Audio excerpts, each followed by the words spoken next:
La suite de l'explication de certaines fonctions de Google Drive pour mes élèves de projet intégrateur ou pour d'autres cours.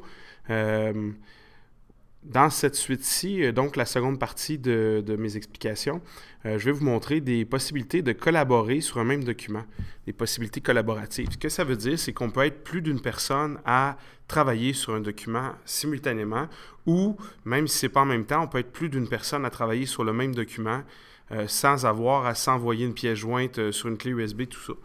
Pourquoi c'est possible? Parce que c'est de l'info nuagique, comme j'avais expliqué dans la première partie. Donc, on travaille avec le furteur Internet, comme ici, Google Drive dans mon cas. Google Chrome, pardon. Alors, j'avais un document, c'est le même que précédemment dans la première partie. J'ai ce document-ci que je peux éditer. Ce document-ci, en fait, c'est le document AA démo que vous voyez ici. Alors, quand je dis que je peux l'éditer, des changements dans le document. Ce qui est intéressant, comme je vous dis, c'est de pouvoir collaborer. Comment on peut faire une collaboration dans le même document, plus d'une personne en même temps, ou même si ce n'est pas en même temps, plus d'une personne peut intervenir dans un document et c'est presque illimité, ça peut être beaucoup plus que deux personnes.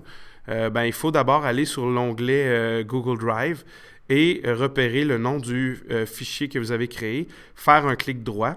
Une fois qu'on a fait le clic droit, il y a un petit bonhomme avec un plus que vous voyez ici, partager.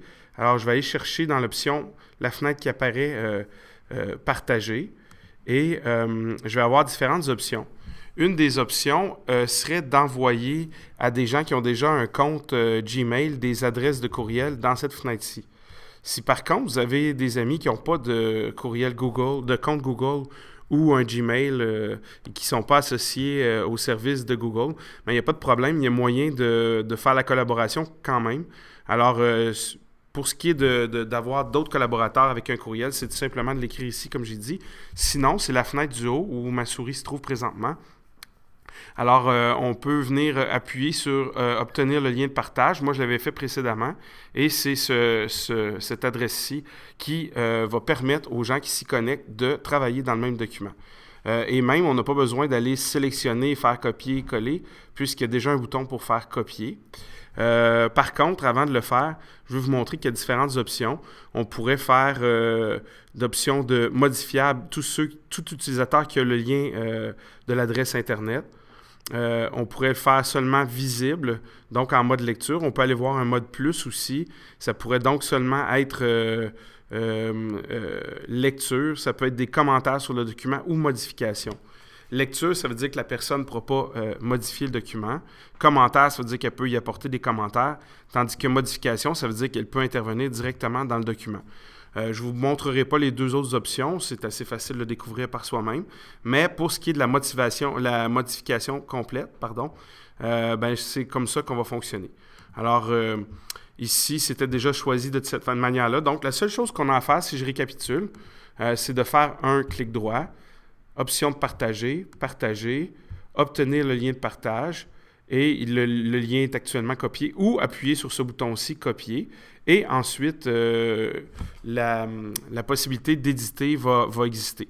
Moi, précédemment, j'avais déjà je m'étais à moi-même envoyé un courriel qui donnait cette adresse-là de partage, donc je me suis permis de vous faire la démonstration collaborative en travaillant moi-même sur deux appareils simultanément. Je suis ici sur un iPad à la droite, j'ai approché la fenêtre et sur l'iPad, je me suis envoyé l'adresse formellement. Alors, si j'appuie sur l'iPad avec mon doigt, je vais me retrouver avec une ouverture de cette adresse-là. C'est un peu particulier sur l'iPad, il faut pouvoir le mettre en mode ordinateur. Il y a une façon de le faire particulière que je ne montrerai pas ici aujourd'hui. Mais ça permet d'ouvrir directement le document de cette façon-ci. Et si vous voyez à gauche, là, il est apparu un curseur rose qui disait « Utilisateur anonyme ». Et d'ailleurs, on voit on voit aussi le nom ici, utilisateur anonyme, renard anonyme ou quelque chose comme ça. Donc, il n'y a pas de problème à ce niveau-là. Ça nous indique que quelqu'un d'autre travaille dans le document. Simplement rapprocher ma fenêtre de l'iPad pour montrer que en ce moment, si j'écris sur le iPad, je suis en train d'écrire sur l'iPad alors que mon curseur sur l'ordinateur pourrait être à un autre endroit et sur l'iPad à un autre endroit. Et on voit qu'actuellement, j'écris aux deux endroits. Là, j'écris des choses inintelligibles parce que je fais 4 choses en même temps. On a perdu l'iPad dans ma fenêtre, mais vous voyez que ce que je tapais sur l'iPad, c'est inscrit en haut.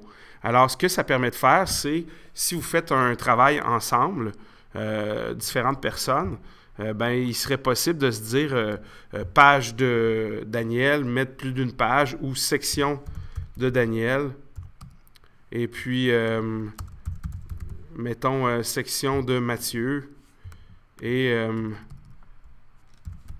tous les deux, on peut intervenir dans chacun de nos sections en même temps quand on fait le travail au laboratoire ici ou d'une autre façon.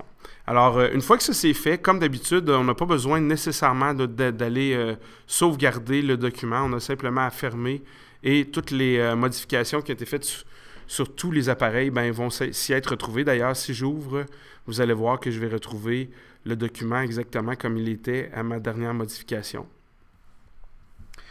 Prenez garde, par contre, que si vous donnez cette adresse-là sans le lier à un compte Google, si votre coéquipier ou des gens partagent le site, c'est-à-dire l'adresse d'édition en haut, n'importe qui peut intervenir dedans. Donc, il faut vraiment le faire avec des gens de confiance. Mais c'est une façon très agréable de fonctionner. J'ai même déjà assisté à des réunions où on était 60 personnes connectées sur le même document et on prenait les notes de la réunion. Donc, c'est vraiment super trippant et très, très, très utile. Alors, merci.